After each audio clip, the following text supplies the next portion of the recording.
Dealers, I probably don't have to tell you this, but if you adapt, you'll thrive.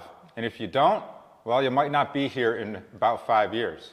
On this episode of Beyond the Showroom, we're talking about what's changing in fixed ops and how you can adapt and stay ahead. Hey guys, I'm Greg Jones for Motorcycle and Powersports News. Joining me is Maggie Stevens of Powersports Playbook. Maggie, today we're talking about adapting and thriving or not and dying. Yeah. And when it comes to fixed ops, there's a few things the dealers and dealerships can do to make sure they're staying current or ahead of trends. Yeah. And if they don't, they might suffer consequences. So Maggie, let's talk a little bit about what's coming down the road for fixed ops, specifically. So some of the things I've been seeing trends on is there's some dealers that, because COVID was so explosive, we kind of got a little bloated. And that's something that not a lot of people like to talk about, It's different if you can maintain your level of success, right? I don't ever like to recommend something that you can't use 5 years from now, because the amount of effort and energy and sometimes money you spend in something, you should get a long return from it. So there was some of us that went and hired a bunch of people because that was the only way we could handle the volume. But now you might not have that same volume. Sure. And it's one of those things. I actually prefer running with a little bit of a leaner company, just because I feel that you got a little bit more flexibility and you're not so payroll heavy, and you don't have to make some decisions based on, oh my God, I've got 30 people in the dealership. We have to figure out how to feed 30 people, right? Yeah, totally. So this might be an opportunity, and this is a hard conversation, but this might be an opportunity to lean down a little. And I would look at a couple of things if you're thinking of leaning down. I would look at, how is that department performing? So let's start there. Just because one department has 15 people in it doesn't mean you necessarily need to get rid of those people in that department. Maybe it's a different one. Ironically, maybe it's in the sales department. Maybe sales got a little too bloated, or maybe service got a little too bloated. But I would look at, how is that department running? What does their profit look like? And then from there, you can start to identify, okay, what team members, are performing, but also what is their cultural impact, right? So we all know of the person that, technically on paper, they do a good job, but good Lord, do they bring the energy down. They're grumpy, they're borderline late all the time, they kind of have an attitude, like they've learned, and it's weird, they've learned how to skirt the line and technically do everything right on paper, but what they bring to the table culturally or energetically is just exhausting.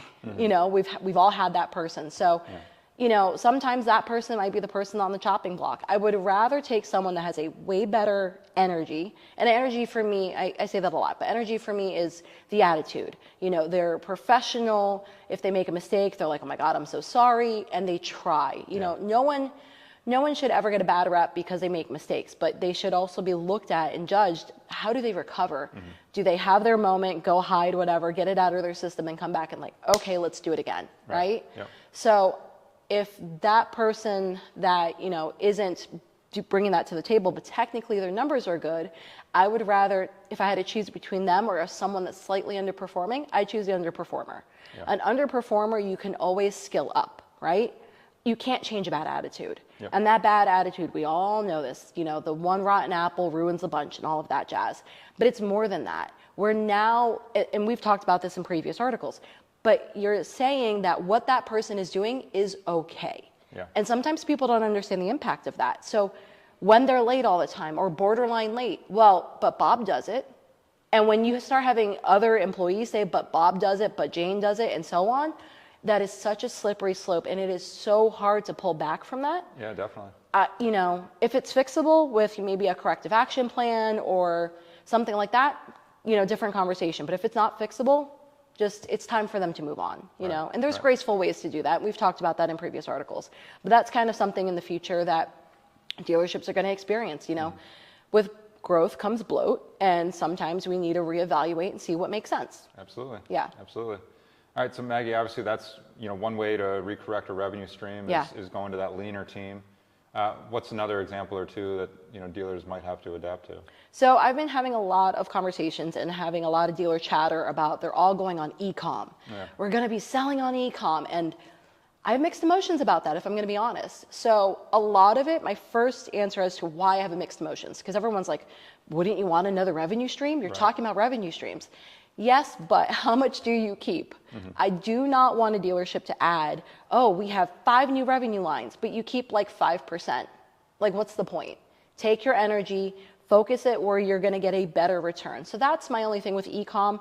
I feel like sometimes it could be a little bit of a slippery slope, and where some people might not be thinking about this is fees, right? So they're thinking, oh, well, I can go ahead and I can create a website and I can have that API and link into my distributor, and my distributor can go ahead and feed out my, like the inventory that they have in all their warehouses, so it shows on my e-com site that it's all available. And then from there, I can drop ship. Great. But what does all that cost? And it's not just the initial cost, right? Cool, you've built the website, fantastic. You have the API integration, fantastic. How much is the drop ship fees? How much is the, the selling fees? Because you're not going to be selling on your own website most of the time. Right. Most people are going to take that and they're going to third party it into Amazon, third party it into Walmart. It would take a lot of traffic to justify having your own website and having your own e-com store.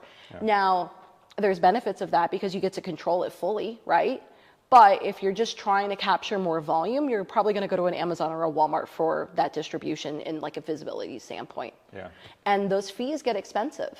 And that's the thing, like, I would rather have someone, if they're going to do e-com, I would rather have them do a small micro batch test and say, okay, we're going to set everything up. We're going to figure out 20 SKUs, 30 SKUs, something small, right? And we're going to try it for 6 months. Or 3 months, put a cap, put an end date, and see what it looks like at the end of the month, right? The first month, you're really not going to know anything because you kind of don't know what sells. You don't know what the fees are going to look like. You don't know what the return process is going to look like.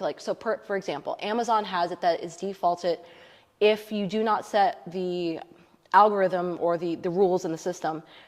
If you want to do a return, automatically approves it. And that doesn't even mean you get the product back. So now you sold the product, paid all the fees, got it out to them, they returned it, and you like double lost the money because you don't even get the product back to sell it. So there's little things that, can be a little bit of a slippery slope. Yeah. So no, that's definitely some good stuff that, I'm sure people might not think about. Yeah. I think they just get it in their head like, oh, e-commerce, this is how we stay ahead of the online stores, or at least are even with some of them. So that's some good stuff that, when they get into this, they might not be thinking about everything involved.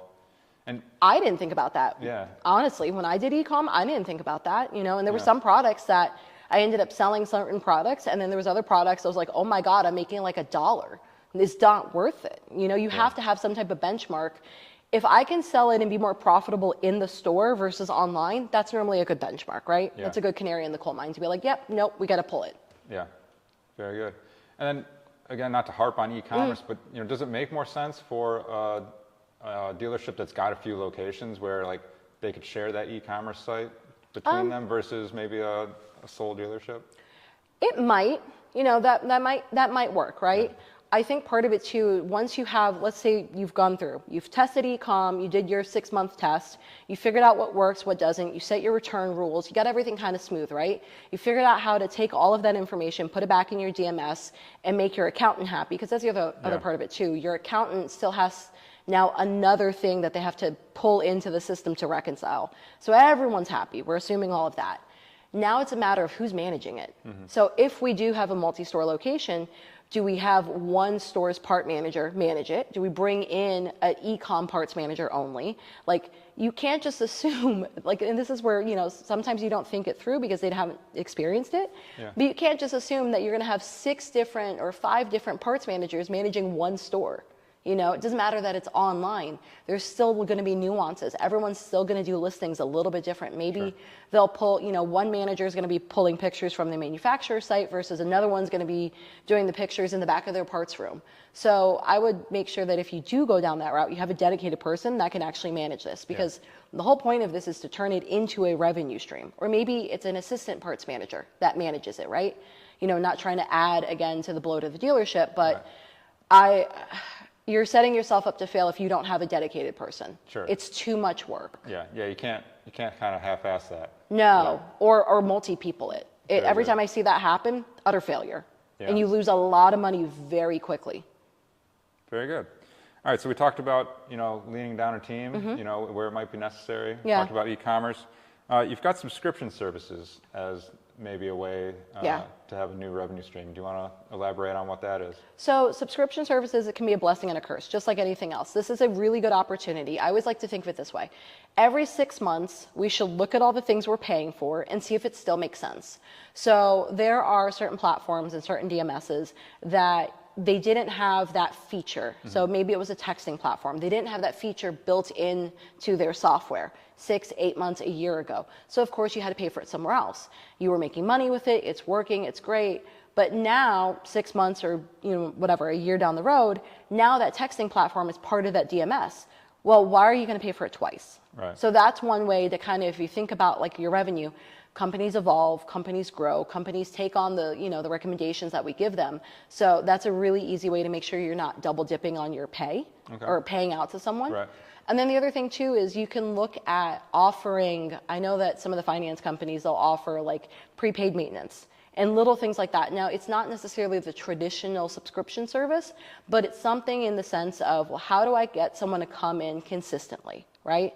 And how do I market that to them? How do I make it easy? Even if you're not doing a prepaid maintenance plan, you can set up something that, you call these customers every 6 months. You do this every 3 months. You do something where it's continual. Yeah.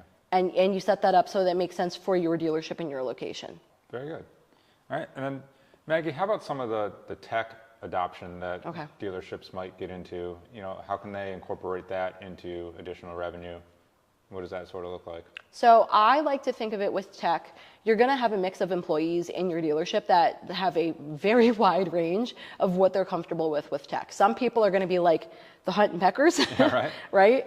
And no judgment against them. Like that's just how they are, and they haven't learned to type with all their fingers. But you're going to have some people that are at that level, and then you're going to have the other people that are like writing code, right? Yeah. So I always look at it as, let's try and have a floor of what tech people understand. Because if you have a new, let's say it's a finance person. So say you have a finance manager and they're still a little behind on some of the tech. Well, when, someone comes out with, you can go ahead and fill the application out online, or we can text you this, or you can pre-qualify for that. They might be a little bit resistant in adopting that because they're not comfortable with the tech. Sure. So if we have at least a baseline of, okay, everyone can do these certain things, then adopting new technology, so texting photos of documents or, nothing that's personal, sure. but, a service record or images of my bike or things like that. Like if you have that, adoption of that is so much easier because you don't have the resistance of, well, I don't know how to use this. Right. And the other thing too, I do like to point out, I like to have in the dealership 1 to 3, whether it's a tablet or a phone that's dedicated for the dealership. I have mixed emotions, if I'm going to be honest, of expecting an employee to use their personal cell phone to do work stuff. Yeah. It's a little messy, and kind of calling out the elephant in the room, especially if you're a female. I fought it every step of the way when they were like, oh, well, you need to give your phone number out. I'm like, I am a 5'2" female. Yeah. Do you really think I feel comfortable giving my phone number out to a customer? Right. Like, no, it's one thing if I choose to do it or, I become friends with them. That's a completely different conversation. Right. But just to assume versus that. It just always being available. Oof, that, and some people don't feel, as strict about that as me. But I've also, I've seen a lot, and I don't ever want to have someone be in an uncomfortable situation. And it doesn't have to be just a female. It could be a guy. They're like, well, this is my job. Why am I giving out my personal phone? Sure. So you kind of get to bypass all of that if you have like a team device. And, not every department needs their own device. Yeah. A good chunk of the tech that you can be using can be done completely on the computer. So maybe there's only one tablet that floats around the dealership, or maybe there's 2, one for front of the house, one for back of the house. But I think just kind of having that in place, negates a lot of issues.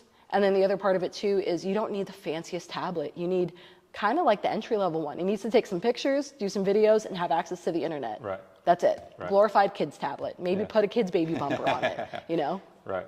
But yeah, that would be kind of the way to, weave in technology. And that's the other thing too. We want to make sure that the team is actually using it, because if we're doing all this work, it has to actually work. Mm-hmm. So getting people comfortable with the tech, making it a part of their workflow and their systems and their day-to-day, that makes it that you'll actually get the benefit of what you're paying for. Yeah. Very good. So Maggie, obviously we just rolled through a whole number of things. Bunch. Yeah. But again, we're we're talking about these types of adaptations being something that you still do 5 years from now. So Yes. it's not something that you should take lightly. But what are some takeaways for dealers who are looking to adapt to certain things or keep up with a trend or just change so that they're doing better? So one thing, you just pointed it out. My first qualifying question, is this something I'm going to do 5 years from now? That's the big one, right? Yeah. That cuts through a ton of the noise. And that'll cut through the noise of, well, it costs this much or it can make us this much. Yeah, great. But are you still going to be doing it 5 years from now? If not, if you're going to be doing it for a short time frame, then just put baby bumpers on it and say like, okay, we're going to do it for this time frame for 6 months. And that's it. Maybe it's a tech adoption or something like that. Like you have to have a bridge software, whatever it is, right? But just kind of going into it aware so that, 2 years from now, you're like, why are we still paying for this? You know? Because again, I care about protecting the profit margin of the dealership. I don't want you to add a bunch of things that's going to steal from that. So that would be the first one. And then the second one with tech, there's going to be e-com, there's going to be subscription services, there's going to be all of these things we talked about. When it comes to tech, it only counts if you use it. And it only counts if the lowest employee tech-wise in your company can use it. Yeah. So if, Betty in accounting, and she's the one that we're picking on for the moment, if she can't figure it out, it doesn't work. So whether it's spending time with Betty or finding a different software that makes more sense and is a little bit more user-friendly, but everyone needs to feel comfortable using it because eventually at some point everyone will be using it, right. Even if it's to answer a question, right? There's new platforms where you can take payments via a text message. Well, you would think like, okay, parts and service are only going to be the ones that do that. It still has to go to accounting for reconciliation. Right. So I want to make sure that everyone's comfortable so that you're not maybe sweeping something under the rug or double paying for something. So those would be my 2 takeaways for sure. Excellent. Thanks. Well, we covered a lot, but We did. dealers, I don't think we got to tell you, nothing really stays stagnant, and your dealership shouldn't either. So make sure you guys are looking into what adaptations you can implement to thrive and not die, because that's what we want. Yes. So we appreciate all you checking out this episode of Beyond the Showroom. Make sure you're checking out what Maggie's got going on at Powersports Playbook. And as always, be checking out motorcyclepowersportsnews.com. Thanks for watching, and we'll see you guys next time.